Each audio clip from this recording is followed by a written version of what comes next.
Hello, it's Dan here, and what I want to do is another baking video. And you're probably wondering, why the heck am I wearing a bathrobe? Because it's actually 7:20 in the morning, and I just felt like making a baking video before I did anything else with my day. Because I love baking that much. Yeah. Okay, the real reason I'm making a baking video is because what I'm going to do is I'm going to make some pies from scratch. I'm going to make a pumpkin pie and an Indiana sugar cream pie, and I'm going to make them both from scratch. I've already made these, yeah, but I wasn't totally happy with what I made. So I'm making them all from scratch again, and I'm going to try to nail it down and be real happy. So first I'm going to make the crust from scratch. I'm going to record that a little bit, and then I'm going to make the fillings, and then I'm going to bake each pie separately. I'll probably make 2 separate videos here. So I hope you're ready for this, because I am not. With most of my baking videos, what I like to do is get all my ingredients and my utensils ready. And I like to emphasize this because it's an important part of baking. You need to get your utensils and your ingredients ready so you have everything that you need to get done what you're going to get done, right? Very simple philosophy in baking and life in general. So just a little tour here. I've got the ingredients ready to roll here. And then over here, I've got my utensils, so I'm pretty good to go here. And after I'm done drinking my coffee, I'm gonna get started on baking this baby. This crust I'm making from scratch, it's only got 4 ingredients: flour, salt, shortening, or butter, which I'm gonna use instead of shortening, and then cold water. So I'm gonna mix those all together and show you each step. And we're going to get to it, so let's move this camera down a little bit to focus on the important thing, which is this baking mixing bowl here. And the first thing we're going to do is we need to add ourselves. We're going to do double the recipe since I'm going to make 2 crusts. We're going to add 3 cups of flour. So here we go. Let's get going on that.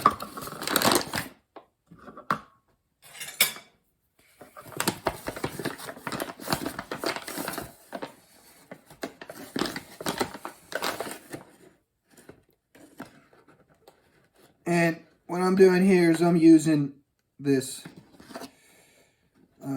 butter knife to level off my flour so I can get an exact amount. So there's 1 cup of flour, and there's 3 cups of flour. All right, so got all the flour taken care of. And then the next ingredient is salt.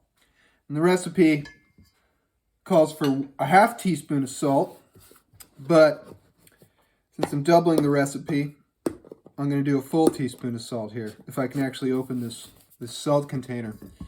So here we go.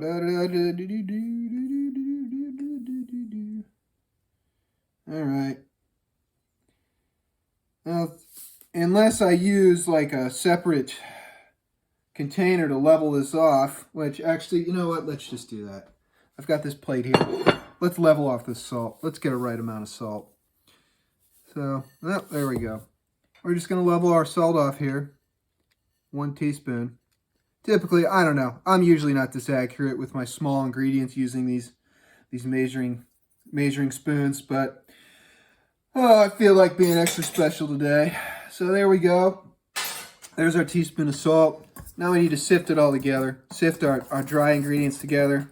I'm just going to use this wire whisk. Now the next part of this is going to be a lot of fun. I'm going to have to mix a full cup of butter into this mixture. So I'm going to have to mix 2 whole sticks of butter.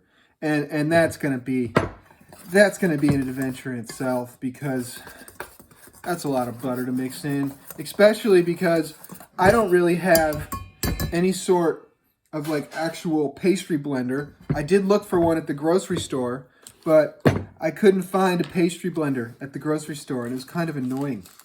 So I'm still going to use a big fork again.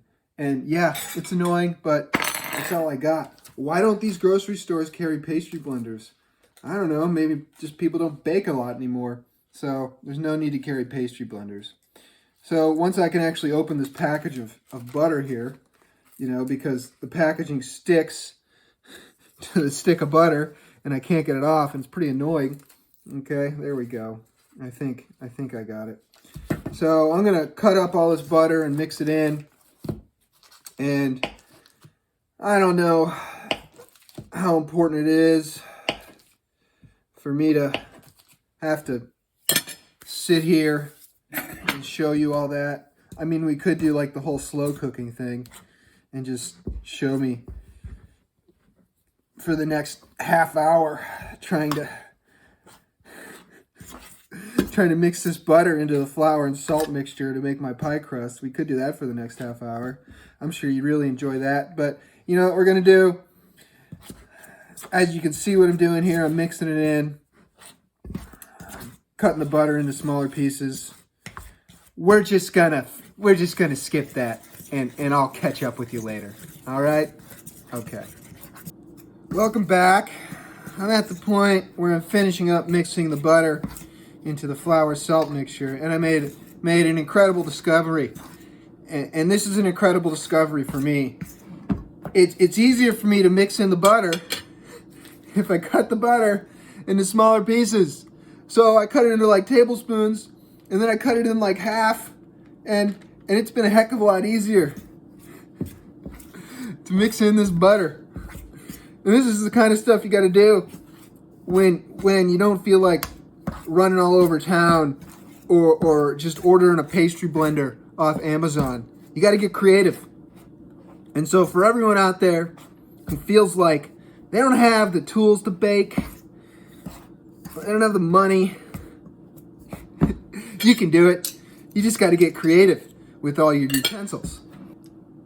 It's time to start adding the cold water into the mixture here. I think I've broken out most of the large chunks in the butter flour mixture. So we're going to add cold water, 1 or 2 tablespoons at a time, and we're going to make this into something resembling a pie crust. Let's get going on that here. So I've got my tablespoon here, I've got my cold water with some ice cubes to make it extra cold. And so I'm just going to start off, and I'm just going to add 2 tablespoons.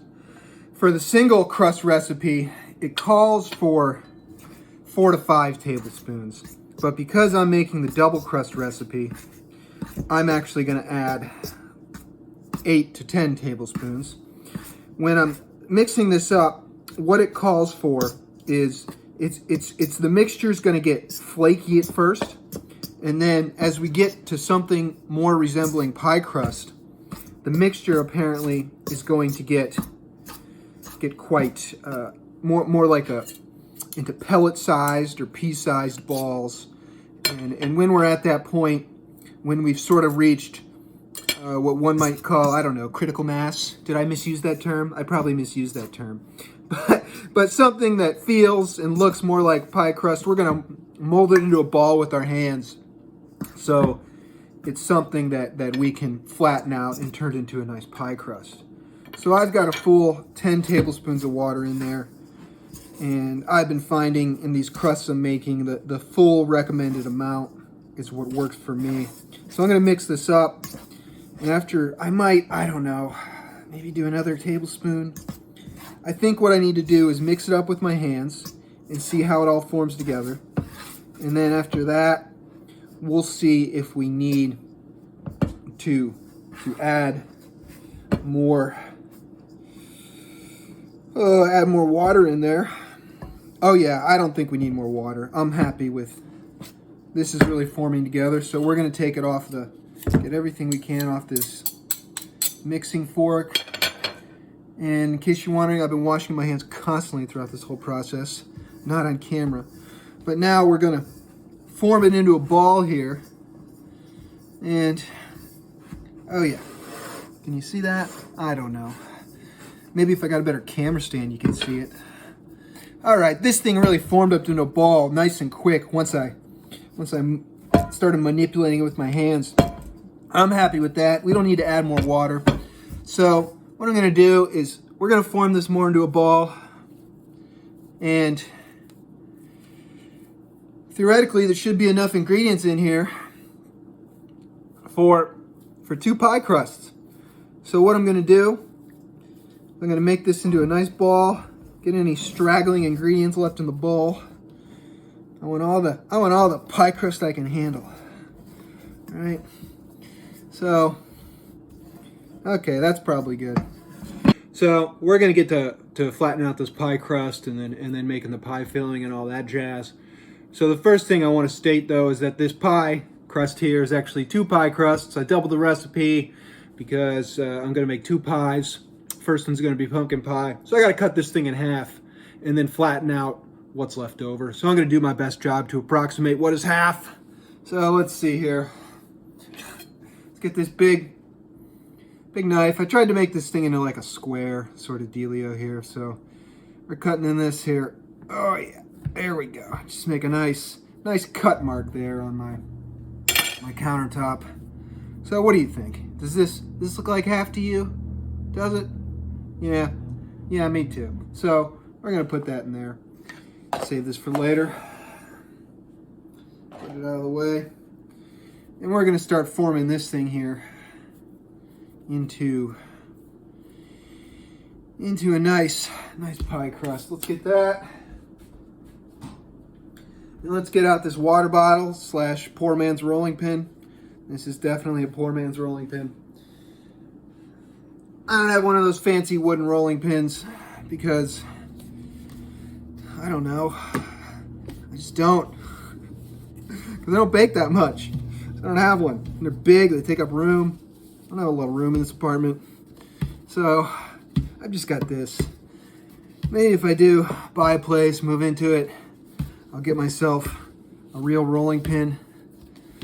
But for now, this thing works okay. This thing works just fine. All right, so what we're doing here is we're rolling this thing from the inside out because that's the way we're supposed to do it. And try to keep it nice and even here. I'm pretty sure that I got enough area here for this pie crust, so we're going to transfer this to the pie pan. In order to do that, it's recommended that I roll it up on the rolling pin, and that means rolling it up on my ghetto poor man's rolling pin here. I think this is definitely going to be enough pie crust. And then we bring in the pie pan. We just sort of roll it, drop it in. See if we can. Oh, but that's uncentered. That was not a great drop in. There we go. That's more like it. That's a little better. So we're supposed to make this all a little uneven. I don't know. That'll work. Because I'm going to fold this pie crust over. That's okay over there. So, need to put it loosely inside. And then I'm going to cut some of this excess off here. And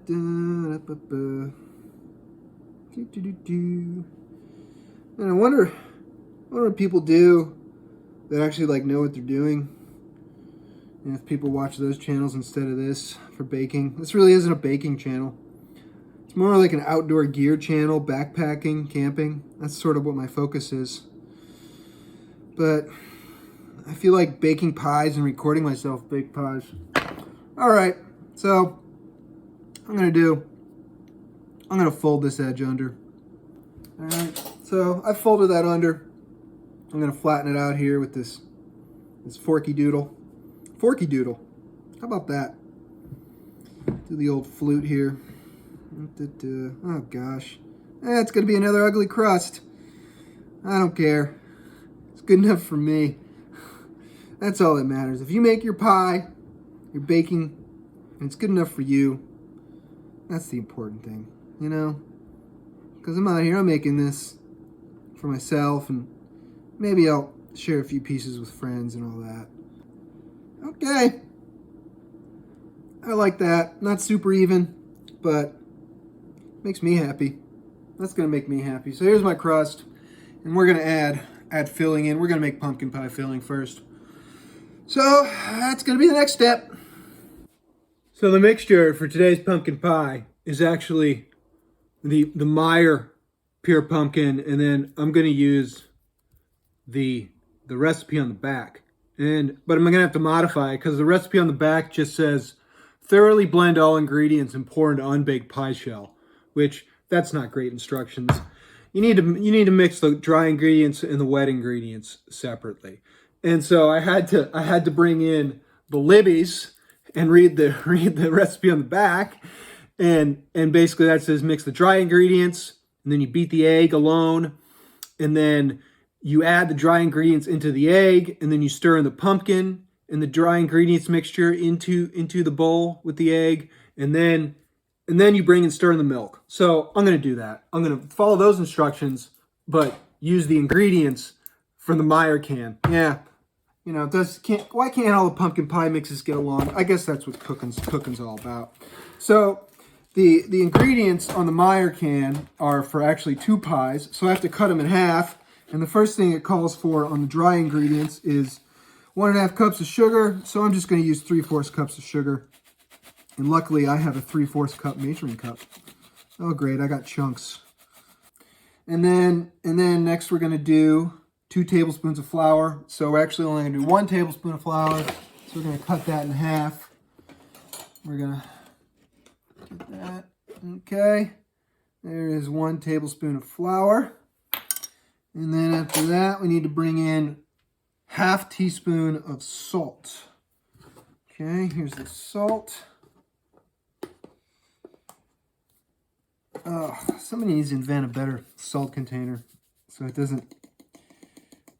not so hard to open, like some sort of tab, pull tab. I don't know. I feel like that's something that would be all easy, but we don't do. All right, so next is 1/2 teaspoon of ground cinnamon. Okay. There we go, that's about 1/2. And then 1/4 teaspoon of ground ginger. I'm just gonna dump it all in there. Okay, there we go. And then 1/4 teaspoon of ground nutmeg. Can I actually fit this in there? Yes, I can.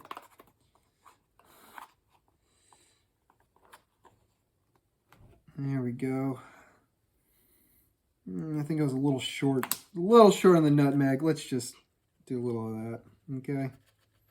Yeah. That'll do the trick. And then 1/4 teaspoon of ground cloves.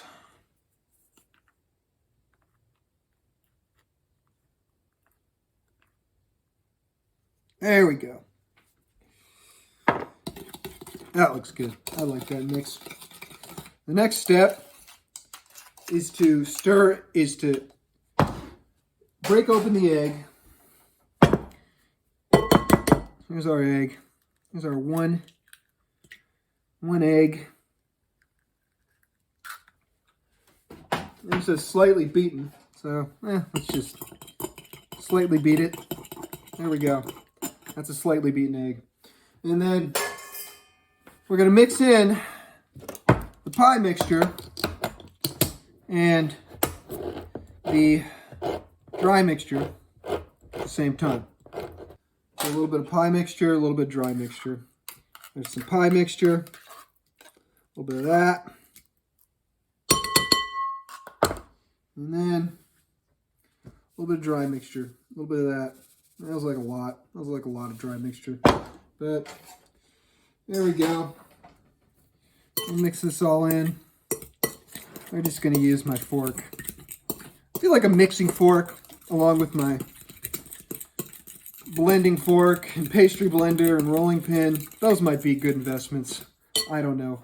That's just my sort of guessing all this baking I'm doing.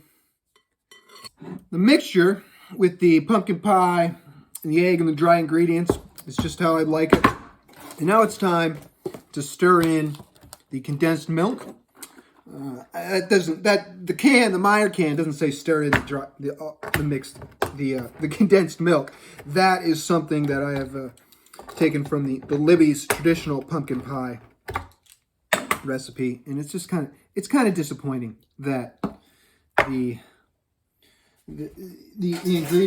instructions are so vague on the Meijer can. But I guess that's what you get for discount brand. You get discount pumpkin pie mix.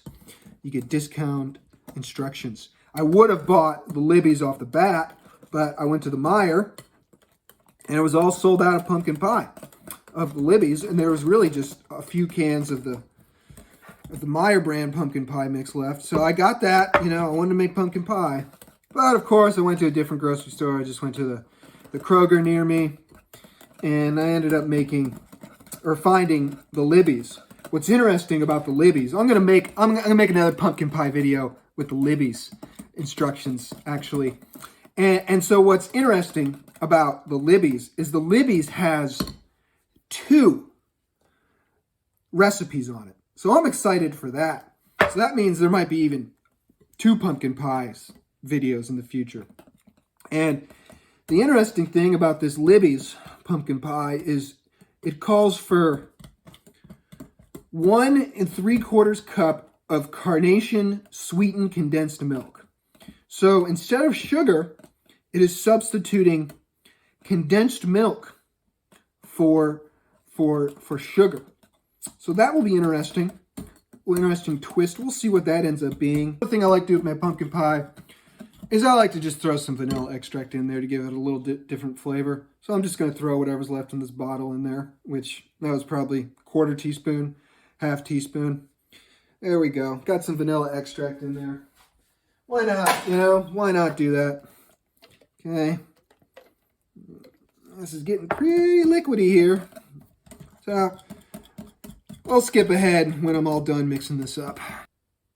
I've got this mixture at about just how I want it. I really like the shade of orange, bit of a pale orange, compared to the pumpkin pie I made earlier, which was just a pumpkin pie mix from a can. And I think the only thing I had to add with that was evaporated milk. I don't remember. I barely had to add anything for that mixed. But this one completely from scratch, I really like this mixture a lot better.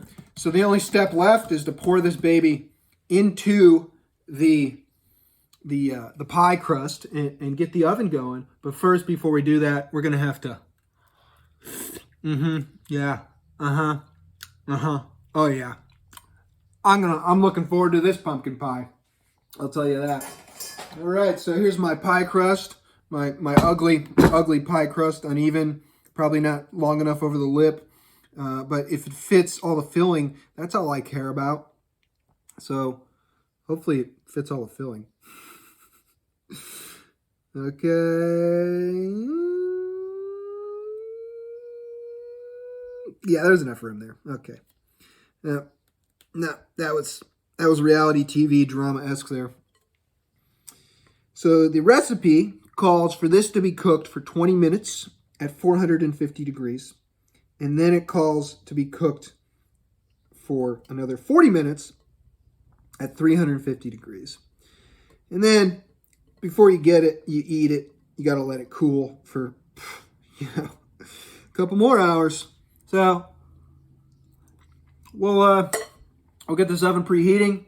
We'll get this baby cooked up, and then eventually we'll be able to try it, sometime within this week. I don't know. We'll see. Here we go. It's time for the just out of the oven assessment. And let's take a look around at this crust here. And I'm pretty happy with how this crust turned out. Now, it's not the sort of overlapping crust over the edge of the pie pan that one might expect, but I don't really want that. My previous pies have had that, and the crust, it's just like too much crust and not enough filling. You just have this crust extending like, an inch and a half outside of the filling. I don't really want that. As for how the filling cooked of the pumpkin pie, I am really happy with the look and the texture and the shape of this. I am pretty happy with how this looks. I can't wait for this to cool off and bite in, and we'll probably be able to do that in about 6 hours. So I'm just going to have this video sitting here for 6 hours recording this, and no, that's a joke. I'm not. Well, I'll get back to you later with a taste test of the pie. I think you all know what time it is. It's time to try the pie. So let's get a good look at this baby, okay? Yeah. So this guy's been cooling for, I don't know, 2 or 3 hours. And I'm liking how it looks. I'm pretty excited to eat it. It may not be completely cooled. I'll admit that. It may not be completely cooled. But I'm going to eat it anyways. And then maybe I'll make a follow-up video tomorrow with the sort of, you know, it's been sitting out for a day assessment sort of dealio. I don't know. So, okay, let's cut myself a piece here. Okay, I'm liking this crust. It's sounding and feeling nice and crispy, this crust. All right, let's get a cross section here. Okay, how's that crust look? It's pretty thick. Pretty thick. I like how the lip of the crust isn't as big as usual. I don't like having large lips on my crust. I don't need this 2 inches of crust flowing over the pie pan stuff.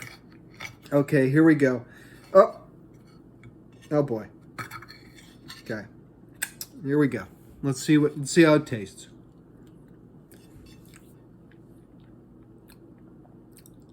Oh yeah. Oh. I'm going to pat myself on the back here for my homemade pumpkin pie making skills. Warm pumpkin pie. The crust. This is my best crust yet. This is my best crust yet. The filling. Still warm. A little runny because it's warm. We'll see how it's like tomorrow. But